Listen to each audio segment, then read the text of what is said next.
Oke, kita memulai eee, penyesuaian ini merupakan siklus setelah kalian membuat jurnal umum dan membuat posting. Jadi kalau jurnal umum selesai, terus posting selesai, kalian kan bikin neraca saldo ya, atau trial balance. Nah, trial balance-nya sudah selesai, yang kalian bikin, baru kan laporan perubahan modal dan laporan posisi keuangan. Nah, sekarang sebenarnya sebelum kita masuk ke laporan laba rugi dan sebagainya, sebenarnya konsepnya adalah kita harus membuat dulu yang namanya jurnal penyesuaian. Jurnal penyesuaian ini ada karena ya, adanya asumsi periode waktu. Oke. Apa sih asumsi periode waktu itu? Asumsi periode waktu itu menganggap bahwa umur ekonomi suatu perusahaan dapat dibagi menjadi periode waktu tertentu. Misal, periode waktu akuntansi itu pada umumnya adalah 1 bulan, 1 kuartal, 1 semester, atau 1 tahun. Kalau tahun pajak itu namanya tahun fiskal. Biasanya disebut juga dengan 1 tahun itu merujuk kepada tahun fiskal atau tahun pajak.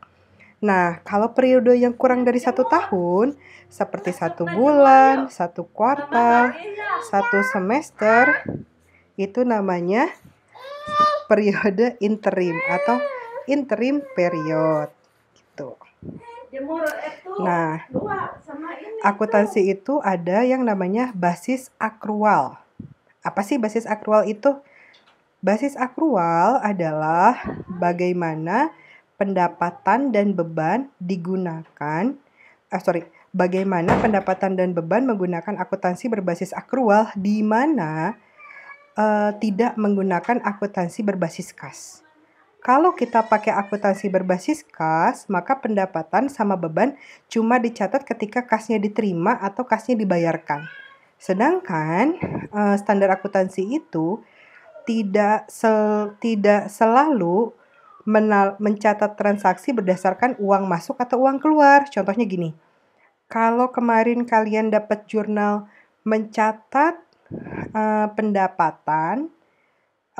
menagih sejumlah uang kepada pelanggan atas jasa yang telah diberikan. Kan ada yang kayak gitu ya. Tapi uangnya belum diterima. Nah, maka kita mengakui pendapatan walaupun uangnya belum diterima. Nah, debitnya apa? Posisi debitnya itu adalah bukan kas tapi piutang. Nah, itu adalah contoh dari akuntansi berbasis akrual. Kalau akuntansi berbasis kas, kita tidak akan pernah mencatat jurnal sebelum uangnya diterima atau uangnya dibayarkan. Oke, kita pakai contoh ya. Prinsip pengakuan pendapatan. Prinsip pengakuan pendapatan menetapkan bahwa pendapatan diakui ketika kemungkinan manfaat ekonomis di masa yang akan datang akan mengalir ke perusahaan dan pengukuran dapat dilakukan. Pada perusahaan jasa, pendapatan diakui pada saat jasa telah dilakukan. Misal gini, kalian ke dokter, gitu ya. Terus kalian ngantri dulu kan di dokter teh. Setelah kalian ngantri di dokter, kalian masuk, dokternya meriksa misalnya 15 menit, jasanya sudah diberikan sama dokternya dong. Ya, sudah diperiksa Bu, 15 menit misalnya. Setelah dokter selesai memeriksa pasien, maka dokter tersebut berhak untuk mengakui pendapatannya dia, walaupun pasiennya kan belum bayar, karena pasiennya masih ada di ruang dokter. Jadi, kalau kita mau catat transaksinya, maka kita boleh mencatat debitnya piutang, kreditnya pendapatan. Sampai sini ada yang mau tanya atau tidak? Oke, belum ada pertanyaan ya, saya boleh lanjut ya. Nah, itu adalah prinsip pengakuan pendapatan. Jadi, pendapatan setelah kita selesai melakukan jasa kepada konsumen, perusahaan boleh untuk mengakui pendapatan. Bagaimana dengan beban?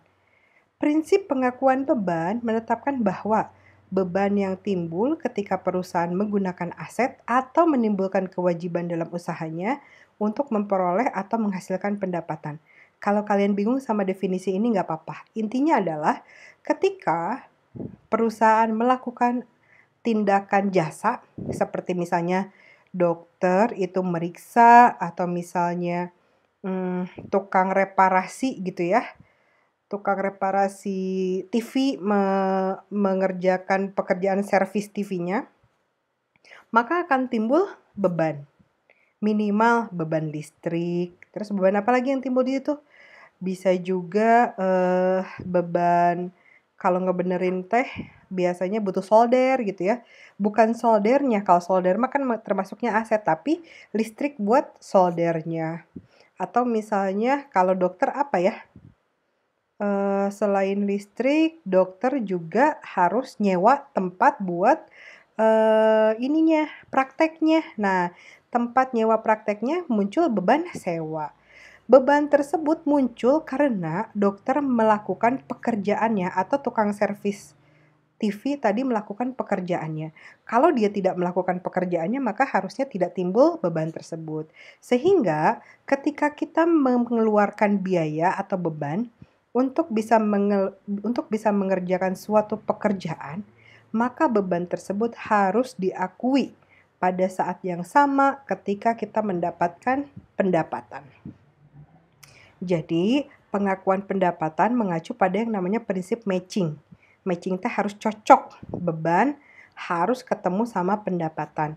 Tidak mungkin kita bisa mendapatkan uang atau mendapatkan pendapatan kalau kita tidak mengeluarkan beban. Misal gini, dokter kalau tidak praktek, dia tidak bayar listrik, tidak bayar sewa, tidak mengeluarkan skillnya untuk memeriksa pasien, apakah dia akan mendapatkan pendapatan? Jawabannya kan enggak ya. Jadi kalau kita pengen ada pendapatan, tentu saja kita akan mengeluarkan beban. Nah, beban sama pendapatan ini harus diakui pada saat yang sama atau pada periode yang sama. Sampai sini, apakah ada pertanyaan atau enggak? Oke, belum ada pertanyaan ya, saya lanjutkan. Jadi, kenapa sih kita butuh jurnal penyesuaian? Nah, jurnal penyesuaian ini muncul karena satu, beberapa transaksi tidak dicatat secara harian karena tidak praktis. Contoh pemakaian perlengkapan. Ingat nggak waktu kalian ngejurnal perlengkapan, sisa perlengkapan pada periode ini adalah sekian. Ya, itu disebabkan karena tidak mungkin perusahaan setiap hari perlengkapannya kayak apa sih? ATK lah ya, alat tulis kantor. Kayak kertas, pulpen, kan nggak mungkin ya.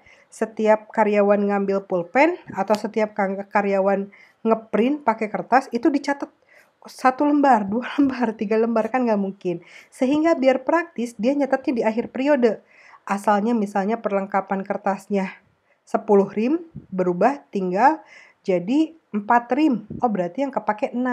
Maka 6 rim ini yang harus kita catat jurnalnya. Gitu. Jadi, kenapa kita bikin jurnal penyesuaian? Karena tidak praktis kalau dicatat setiap harinya. Terus, yang kedua, beberapa biaya menjadi beban seiring berjalannya waktu. Contoh, waktu pas awal kita bayar sewa dibayar di muka. Ingat nggak yang itu? Karena sewanya dibayar di muka, maka kita tuh mengakuinya sebagai aset. Karena kan dibayar di muka ya, tapi ketika kita menggunakan sewa tersebut, maka si asuransi dibayar di muka yang asalnya aset berubah menjadi beban.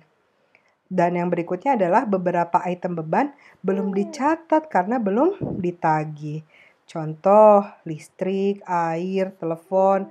Kalau kita mau catat tapi ternyata tagihannya belum kita terima. Jadi misalnya gini, kalian mau catat beban listrik bulan Oktober gitu ya. Nggak bisa di akhir periode bulan Oktober karena tagihan listrik itu selalu datang di bulan berikutnya. Begitu ya. Oke, kita lanjut ya. Oleh karena itu, jurnal penyesuaian harus dibuat setiap kali laporan keuangan akan disiapkan. Jurnal penyesuaian dibuat agar laporan keuangan mencerminkan keadaan yang sesungguhnya.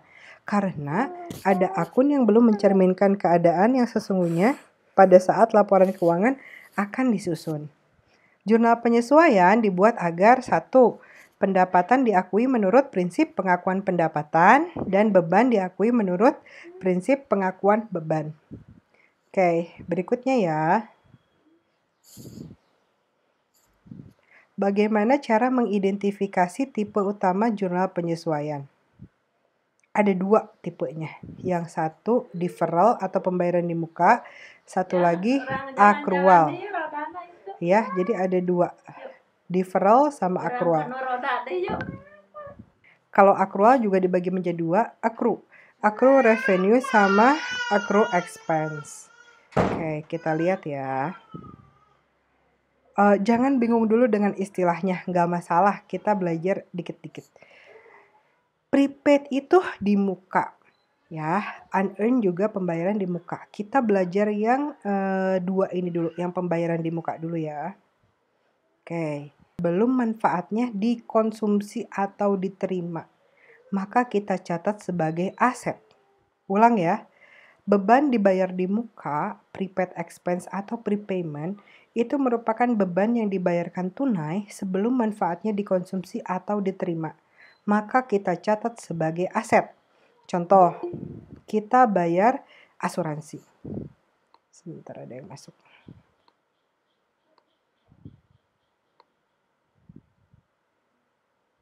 Kok nggak mau di-update? Oke.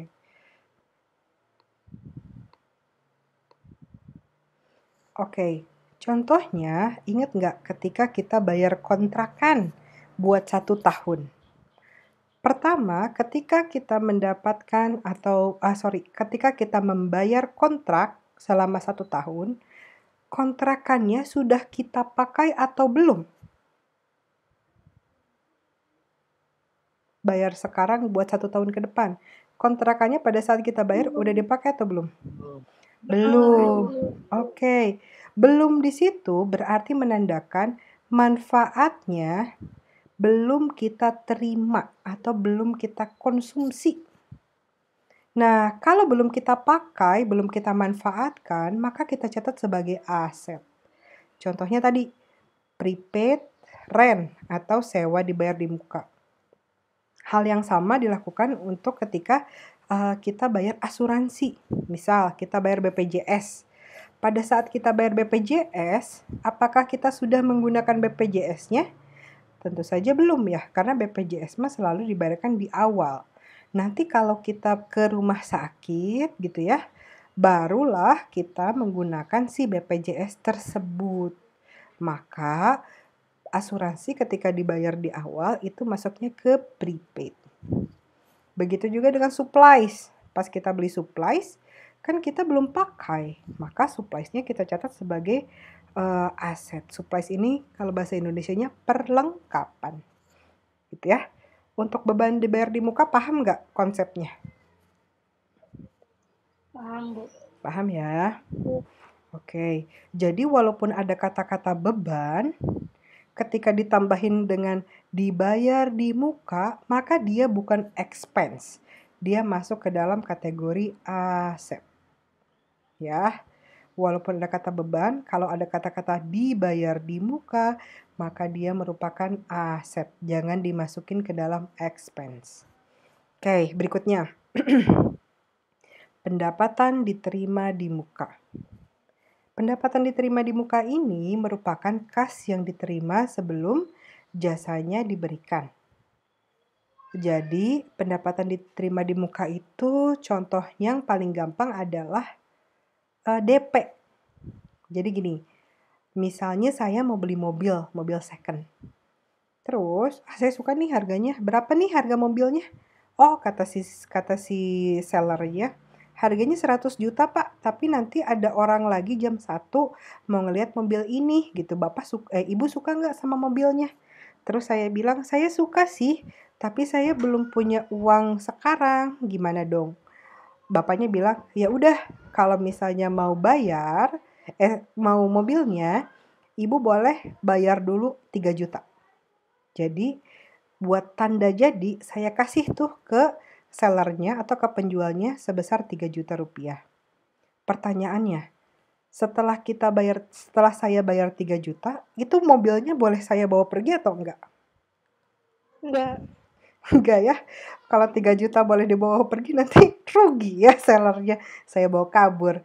Maka kas yang diterima sama si penjual tadi, dia berikan sebelum, kalau tadi makan mobil, berarti sebelum barangnya diberikan, maka dicatat sebagai kewajiban. Jadi dia punya utang sama saya. Kok bisa Bu dia punya utang sama Ibu? Karena saya kasih uang tapi saya belum dapat jasanya atau belum dapat barangnya, gitu ya. Kecuali nanti saya lunasin, baru mobilnya saya ambil, maka kewajibannya dia hilang, terus saya juga mendapatkan mobilnya. Paham nggak konsepnya? Jadi konsepnya seperti down payment lah, seperti uang muka. Intinya ketika perusahaan mendapatkan DP dari konsumen, maka sama dia nggak boleh dicatat sebagai aset. Oke lah, kasnya dicatat sebagai aset, tapi ada juga kewajiban yang timbul, alias kita seperti berhutang kepada konsumen tersebut. Sampai sini bisa dipahami atau enggak?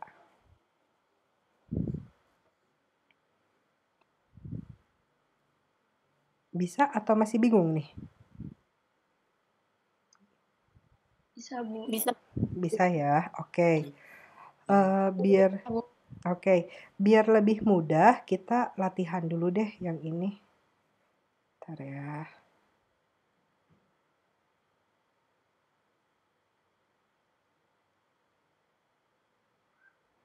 Oh, kita ke pendapatan diterima di muka dulu, bentar.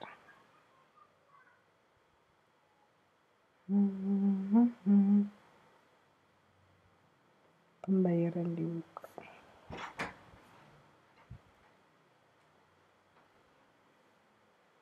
Pakai contoh aja ya, biar gampang. Sebentar, saya cari dulu contohnya. Soal latihan.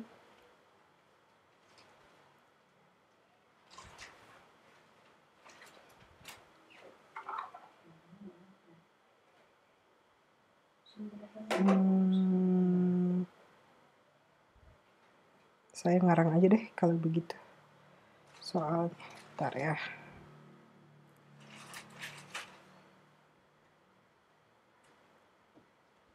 Akrual dulu contoh. Oke. Tuan Amir membayar asuransi untuk 1 tahun ke depan. Buatlah jurnalnya. Ayo, jurnalnya apa? Kalau bayar sebesar berapa dulu ya? Sebesar 10 juta. Oke.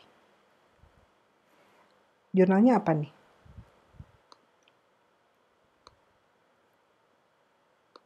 Ketika dia bayar, dia ngeluarin uang nggak? Ngeluarin. Oke. Terus debitnya apa ya? Tadi boleh nggak kita catat sebagai beban asuransi? Enggak. Jawabnya tidak boleh. Kenapa tidak boleh? Karena membayar asuransinya untuk 1 tahun ke depan. Artinya kalau 1 tahun ke depan Tuan Amir belum mendapatkan manfaat dari asuransinya. Jadi kayak ini nih. Beban yang dibayarkan sebelum manfaatnya dikonsumsi atau diterima. Jadi si Tuan Amir ini bayar asuransi buat 1 tahun ke depan. Buat sekarang mah dia belum menerima apa-apa. Dia baru bayar aja. Baru nanti ketika dia sakit, baru dia bisa mengklaim asuransi tersebut. Maka jurnalnya adalah asuransi dibayar di muka.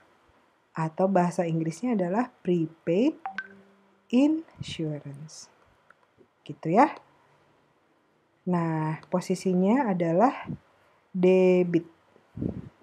Oke, sebesar berapa? Tentu saja sebesar 25 juta. Bisa dipahami ya?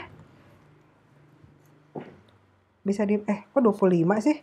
10 juta. Sorry. 10 juta. Oke, sekarang tinggal posisi kreditnya. Ini kan debit ya. Kreditnya gimana? Kreditnya adalah bayarnya pakai apa? Pakai kas dong ya. Maka kasnya betul berkurang di posisi kredit sebesar 10 juta gitu. Sampai sini ada yang mau ditanyain atau enggak? Bisa semua enggak ini? Bisa, Bu. Bisa ya? Bisa, Bu. Bisa, Bu. Oke, ini contoh prepaid.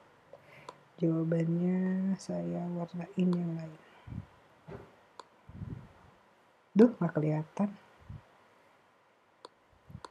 Oke, saya sekarang kasih contoh yang mana ya? Sorry, ini contoh prepaid berarti contoh pendapatan diterima di muka. Contoh unearned revenue. Oke, sekarang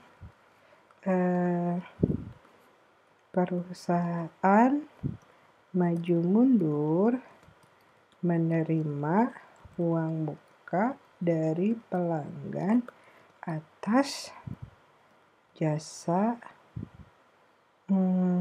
perbaikan dapur sebesar 5 juta rupiah. Renovasi dapur akan dimulai bulan depan. Buatlah jurnalnya. Oke. Menurut kalian, ketika dia nerima uang, tapi jasanya baru diberikan di bulan depan, itu boleh atau enggak kita catat sebagai pendapatan? Kasnya? Enggak. Enggak boleh, betul sekali. Enggak, Bu. Enggak boleh ya. Berarti kita catat jurnalnya apa? Berarti ketika kita nerima uang muka, kita nerima kas atau enggak?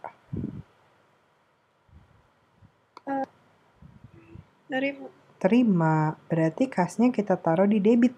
Karena kita memang menerima uang sebesar 5 juta rupiah. Oke. Kreditnya kita tidak boleh mencatat pendapatan. No, nggak boleh. Tapi dicatatnya adalah pendapatan diterima di muka. Bahasa Inggrisnya adalah unearned revenue. Ini bahasa Inggris ini. Ya. Jadi pendapatan diterima di mukanya adalah sama-sama 5 juta rupiah. Walaupun dicatat di posisi walaupun ada kata-kata pendapatan diterima di muka ini masuk ke golongan apa? Aset, utang, atau modal? Utang, betul sekali. Good. Berarti udah paham ya. Oke, itu adalah prepaid sama unearned. Atau dibayar di muka sama diterima di muka. Pokoknya ini mah muka-muka aja ya. Bayar di muka, diterima di muka. Oke, kalau sudah paham kita lanjut ke akrual. Akrual itu ada 2. Ada pendapatan, ada beban. Pendapatan akrual adalah pendapatan yang sudah diperoleh, tapi pekerjaannya udah beres, tapi kasnya belum diterima. Kalau beban akrual sama, bebannya udah terjadi, tapi belum dibayar atau belum dicatat. Ulang ya, pendapatan akrual ini kita yang dokter tadi loh, kita udah menyelesaikan pekerjaan, tapi konsumennya belum bayar. Kalau beban akrual, kita sudah menikmati listrik, misalnya ya, tapi kan kita belum bayar listrik. Bayar listrik kapan? Bulan depan, gitu. Itu namanya beban akrual. Jadi artinya akrual itu ditunda ya. penerimaan kasnya.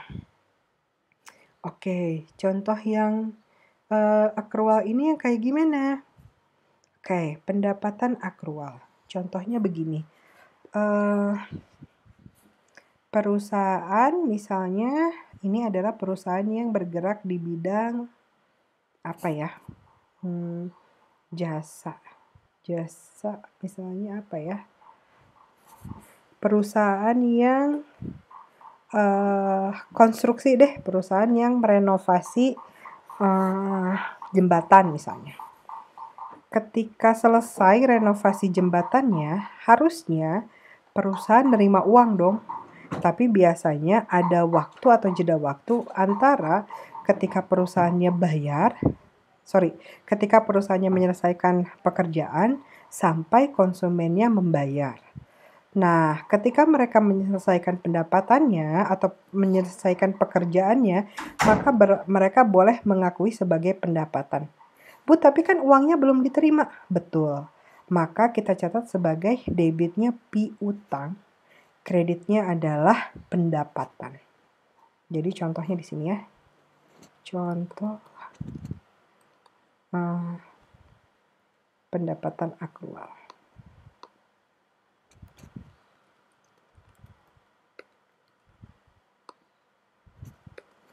Perusahaan telah menyelesaikan jasa konstruksi perbaikan jembatan senilai 50 juta dan memberikan tagihan kepada konsumen. Arti kata memberikan tagihan kepada konsumen itu tandanya perusahaan belum menerima uangnya. Karena belum menerima uangnya, dia nagih kepada konsumen. Apakah uangnya sudah diterima? Belum. Berarti boleh nggak kita catat kas di sini? Boleh? Boleh nggak? Enggak, Bu. Enggak, kan belum terima uangnya. Jadi kita catat sebagai apa? Piutang. Good. Betul sekali, piutang. Bu, kenapa piutang? Karena konsumennya belum bayar. Oke, nanti kreditnya apa? Apakah boleh kita catat sebagai pendapatan? Boleh nggak?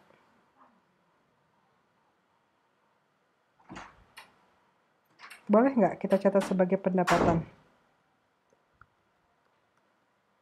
Jawabannya boleh. Karena kita sudah menyelesaikan jasanya. Jadi kalau kita sudah menyelesaikan jasanya, artinya kita boleh untuk mengakuinya sebagai pendapatan. Sampai sini bisa dipahami atau enggak? Bisa, Bu. Bisa ya? Bisa, Bu. Oke. Bisa, Bu. Baik, berarti ini baru pendapatan akrual. Sekarang yang beban akrual. Contoh beban akrual. Misalnya perusahaan jasa maju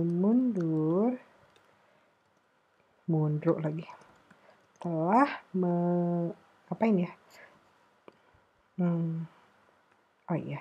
memanfaatkan listrik selama bulan Agustus 2020.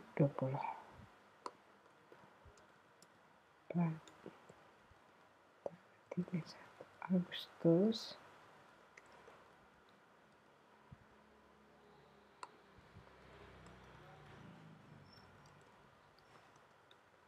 bahwa Oke. Jadi ceritanya si perusahaan jasa maju mundur ini mau bayar listrik bulan Agustus di tanggal 31 Agustus 2020. Kira-kira tagihan listriknya udah keluar atau belum? Ada yang bisa bayar listrik tanggal 31 Agustus gitu? Ada nggak? Boleh nggak kita akui sebagai beban listrik gitu, boleh nggak? Boleh. Boleh, betul.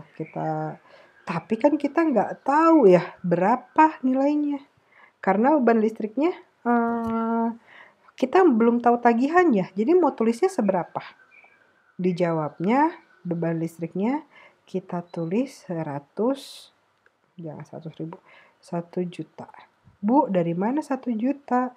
Ini adalah nilai 1 juta ini adalah nilai perkiraan. Jadi kita boleh tulis di sini ya. Bulan lalu perusahaan mengeluarkan uang sebesar 1 juta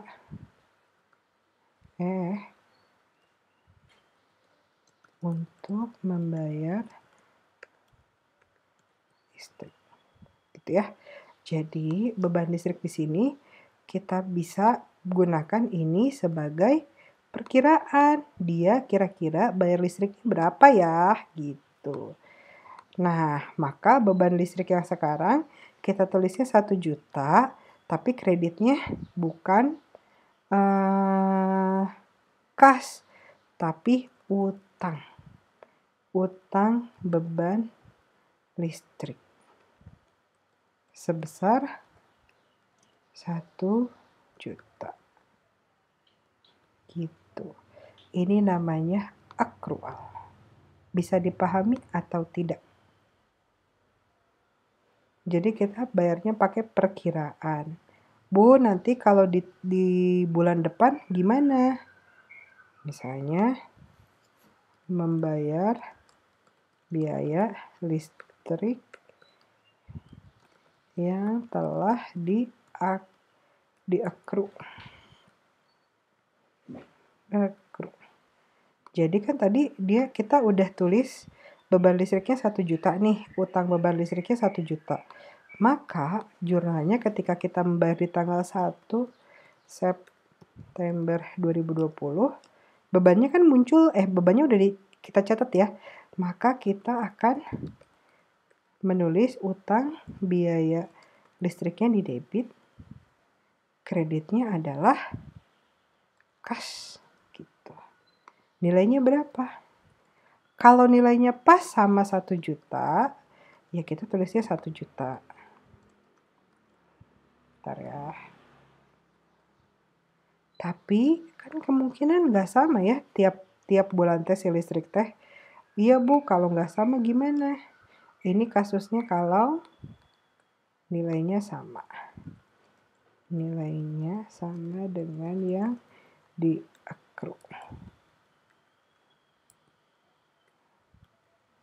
Kalau nilainya nggak sama, maka kita bisa tulis selisihnya. Gimana Bu caranya? Oke, caranya adalah gini.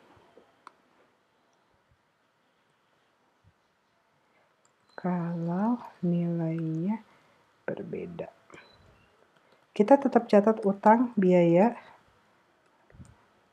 listriknya 1 juta, karena ini yang kita catat. Terus catat apa lagi? Kalau misalnya di atas itu, berarti kita nulis kekurangan bebannya. Beban biaya listrik sebesar 500.000. Ini kalau kelebihan. Kalau nilainya tagihan lebih besar dibanding akru. Baru terakhir kas 1 juta. Ini ketika dibayar ya, 500.000. Bu, kalau nilainya lebih kecil gimana? Bisa.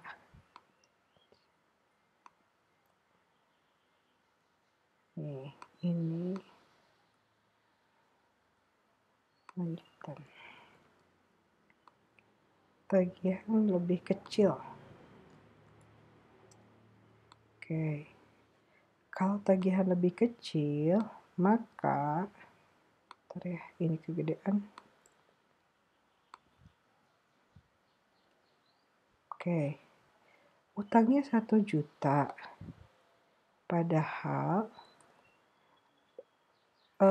kas yang dibayarkan itu cuma 750.000.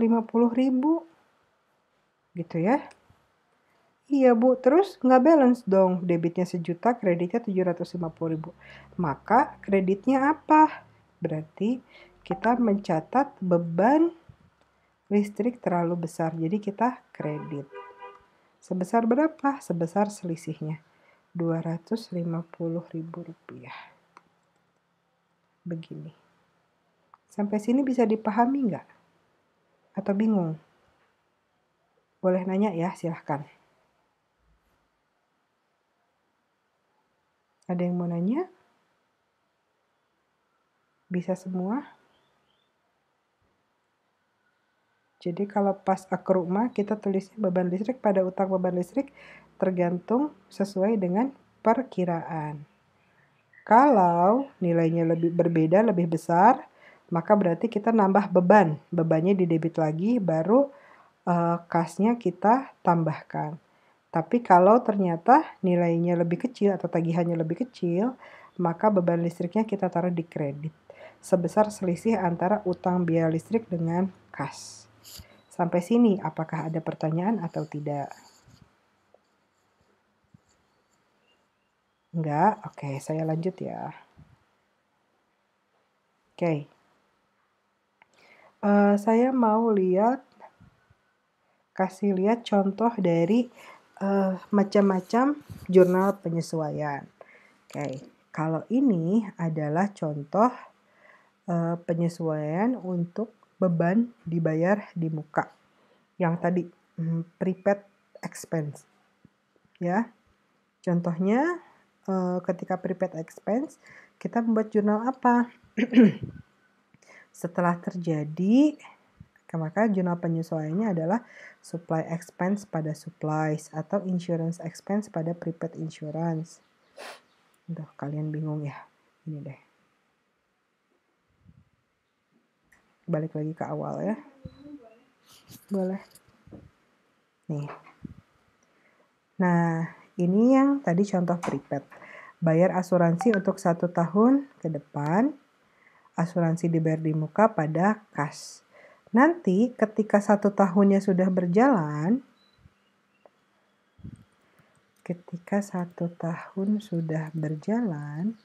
maka kita harus membuat jurnal penyesuaian.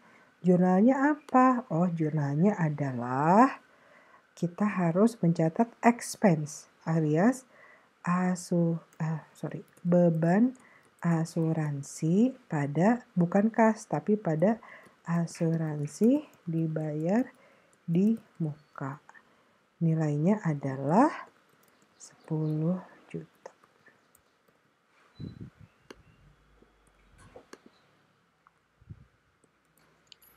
Bisa nggak? Bisa dipahami nggak yang ini? Karena ketika 1 tahun sudah berjalan, kita sudah menikmati si asuransinya. Sehingga kita harus catat sebagai expense atau beban.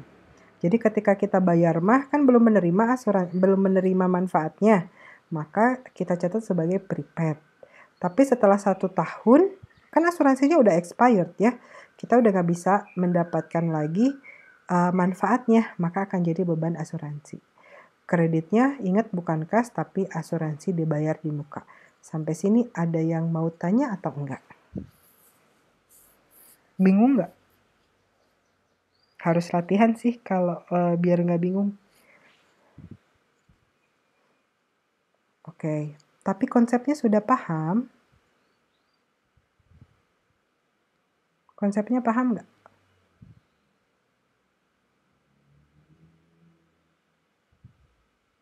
Kalau bingung boleh tanya ya, memang ini agak susah kok. Jadi kalau kalian bingung jangan merasa sedih, boleh tanya sampai kalian ngerti. Sampai sini ada yang mau ditanyakan atau enggak mengenai prepaid dulu aja?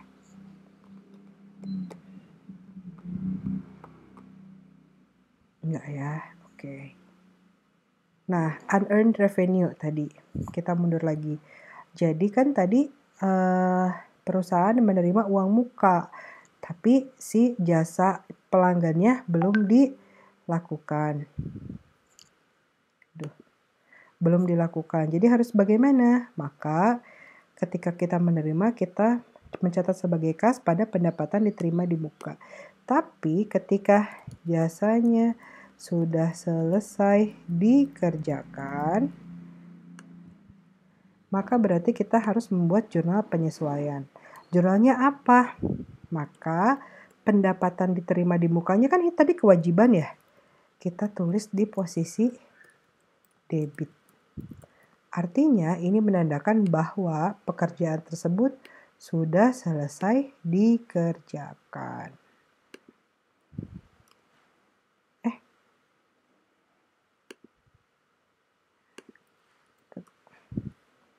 Oke. Bentar ya. Nah, ketika jasanya sudah selesai dikerjakan, maka jurnal penyesuaiannya adalah pendapatan diterima di muka sebesar 5 juta pada kreditnya adalah kita boleh mengakui sebagai pendapatan karena konsepnya kita sudah mengerjakan pekerjaan kita gitu. Yah, dia crash. Sebentar ya.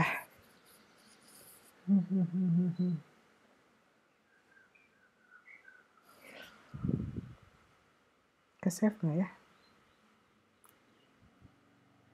Ke-save. Coba yang ini ke-save nggak?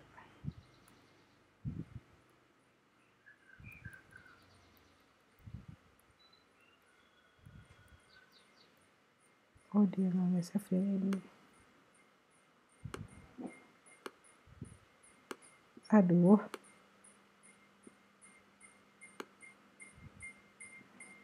Oke.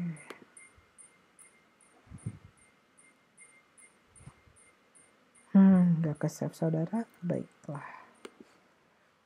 Tadi adalah beban asuransi pada asuransi.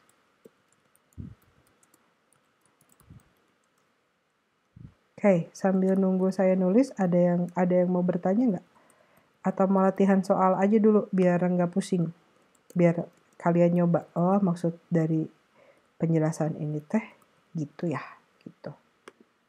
Mau coba latihan soal dulu? Kita kerjakan bareng-bareng, boleh? Boleh, Bu. Oke. Bentar ya, saya nulis dulu ini. Kagok.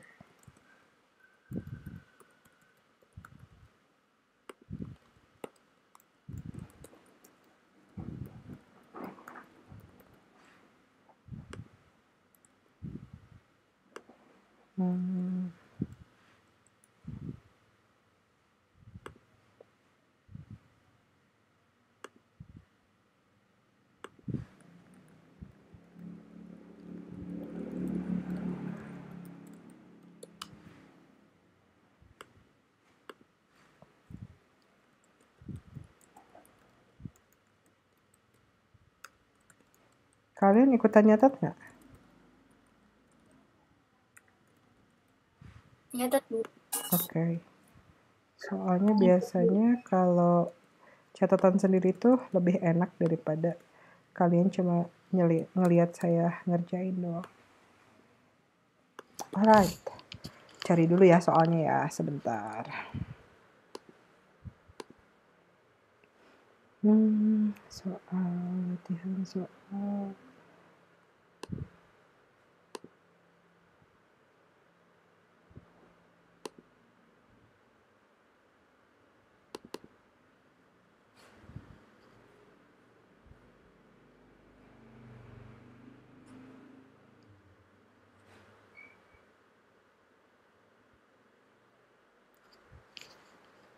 Bentar ya.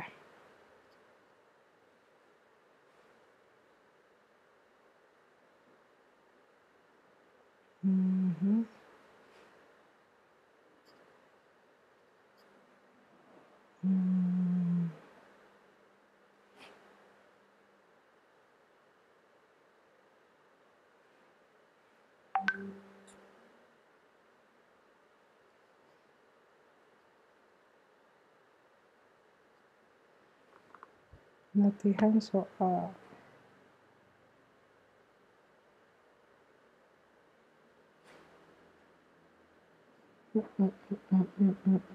Sabar ya.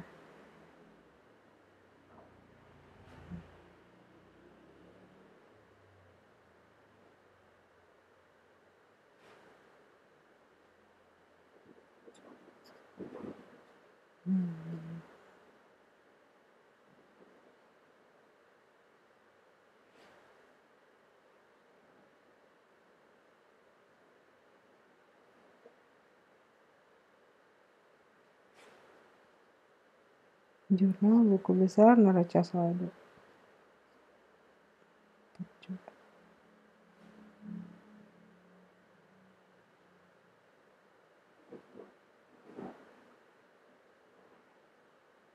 Oke.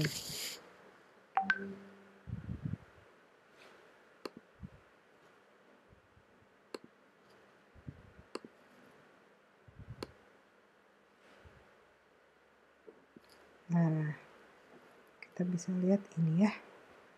Oke, saya matikan dulu videonya ya.